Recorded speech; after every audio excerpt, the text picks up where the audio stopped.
The donors pulled out. That was the big thing. That's when I knew it was kind of over, is when I heard that the donors weren't donating to Biden anymore. Because if Biden's 81, 82 years old, and he's been on Capitol Hill as long as he has, and he can't get donors to come around and donate money, when the RNC was in a fiscal crisis, the RNC lost a third of its staff. They cut their community outreach programs in both Hispanic and Black communities they were trying to build into, communities they were trying to get gains into to target, you know, Democratic majorities. And they just cut it all because they were in a fiscal crisis. And then then Laura Trump co-chaired the party. The Trump coup was complete. Ronna McDaniel was pushed out, and they were in a fiscally very difficult position. And so I was really excited about the fiscal odds the Democrats had.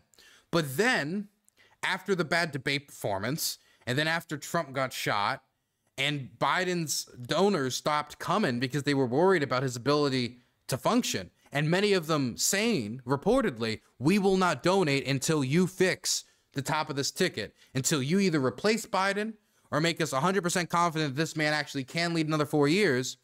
That's when I got very nervous at that moment.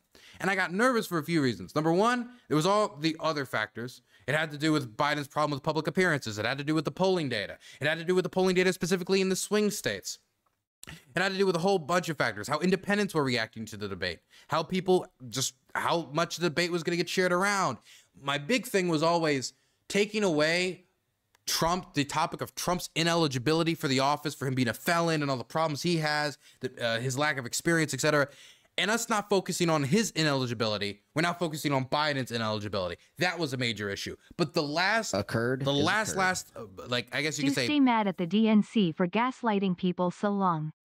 Gas money. JP, thank you so much for the $5 I appreciate that. But the final nail in the coffin for me was the donors. When I heard that Biden's bundlers, who are experienced, they know what they're doing, Biden knows what he's doing, and he's surrounded by people who knows what he's doing. So it's not like they don't know who to call. It's not like they don't have these connections. It's just that the people wouldn't show up. That's when I knew stuff was bad. Because once the money stops flowing, then the ads stop going up, then the canvassers don't have supplies, then the campaign cannot function at the same speed. And as I was watching the Biden campaign's funds crumble, I saw the Trump's campaign's funds rebound, not only after the failed assassination attempt, but also around the RNC, even with the announcement of J.D. Vance, which was a very unpopular VP pick. They were fundraising to the point that they were outpacing the Biden campaign. While the RNC still has a lot of fiscal problems, the Trump campaign, while making the RNC a subsidiary of the Trump campaign, was getting big money. And the reason I'm focusing on this right now is because the situation has changed. The situation has changed drastically and very fast.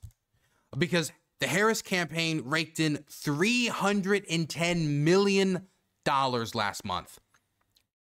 Now, mind you, before this fundraising haul, the Biden campaign had $97 million in the war chest.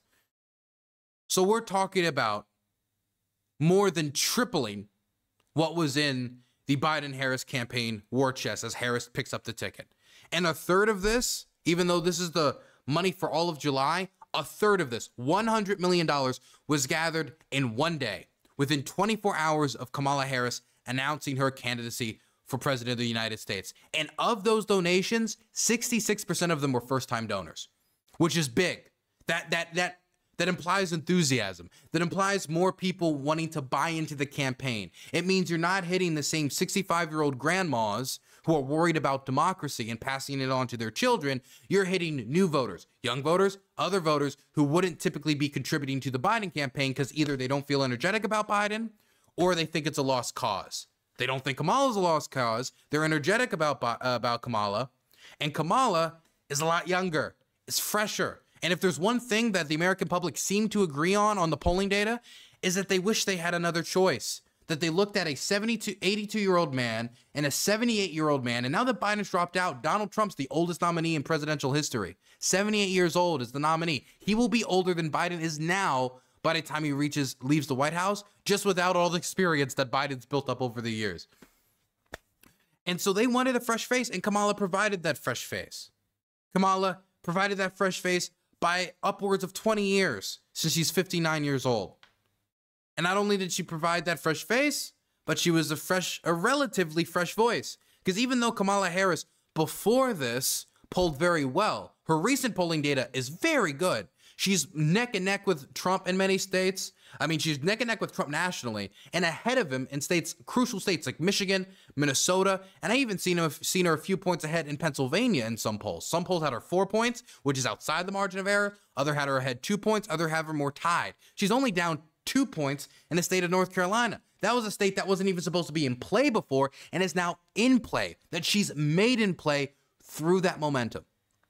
So Kamala throwing her hat into the ring, that youth, that energy, that fresh perspective, despite the fact she's been on the national level for 4 years now as VP, she has not been centered. Even when she went to the Ukraine Peace Summit, I heard nothing about it. I heard nothing about her. I heard about the Ukraine Peace Summit. I did not hear what she said at the Ukraine Peace Summit.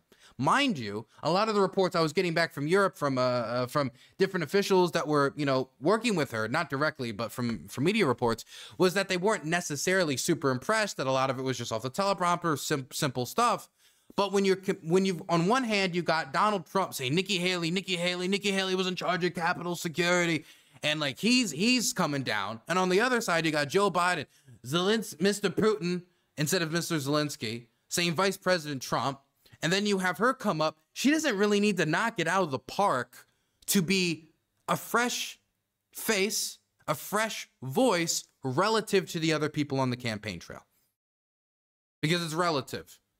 Like, I mean, to be completely honest, maybe they could have ran like John Delaney in this moment, and he could have had a polling boost because of that freshness, that fresh perspective.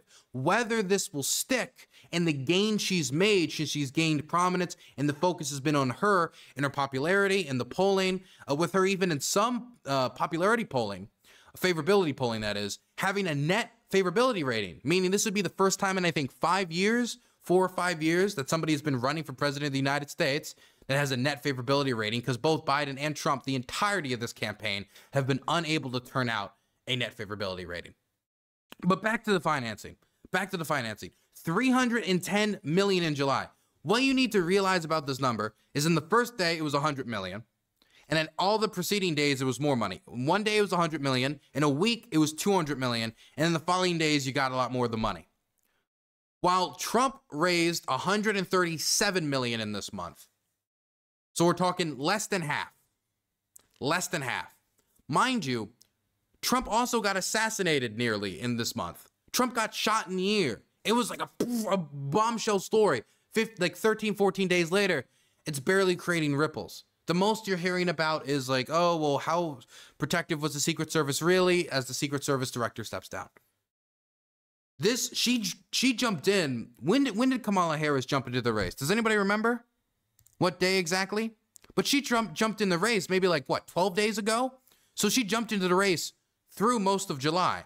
So the majority of this fundraising is in half of the month of July. And that's something I want to emphasize too. And that's something this article does not point out. And I wanted to point out that the vast majority of fundraising is after she jumps into the race.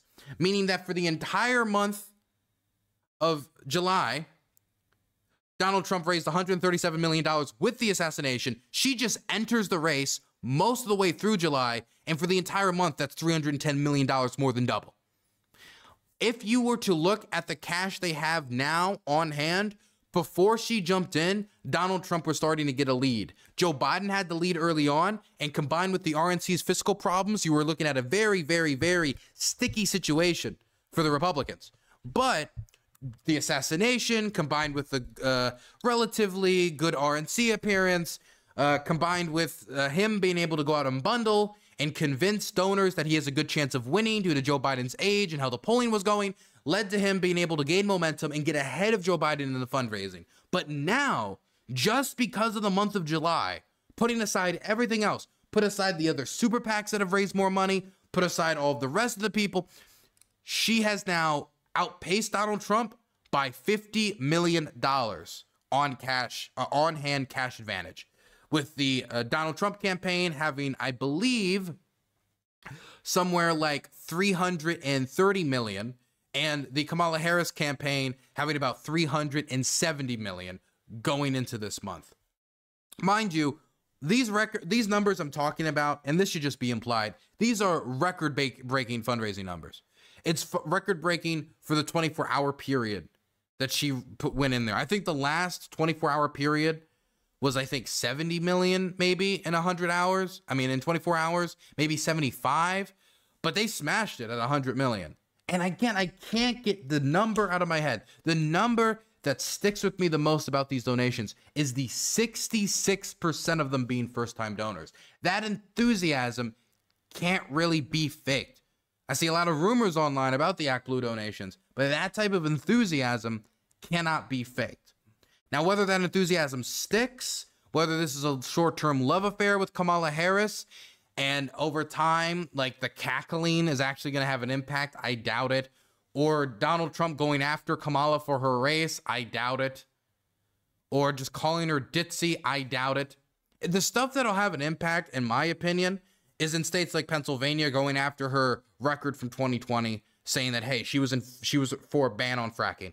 And then you think about the people in Pennsylvania who have those fracking jobs, or the economy that's reliant on fracking. And even though there is opposition to fracking due to environmental damages, and a lot of stuff that's still not completely clear about the effects on fracking when it comes to natural disasters, that type of stuff will have an impact. But right now, it's all she cackles, she's a DEI hire, which is just a fancy way of saying she's black or Indian or both, depending on who you're talking to, apparently, within the Republican Party, because having a mixed race candidate seems to be difficult to grasp.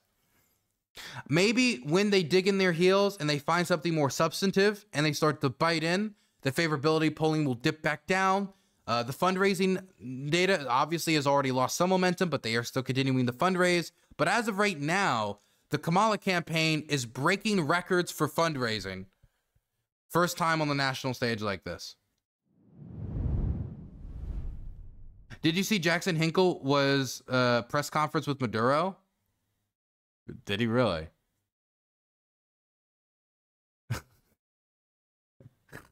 It's fucking so silly. Really? This is where Nicolas Maduro needs to get his legitimacy from now.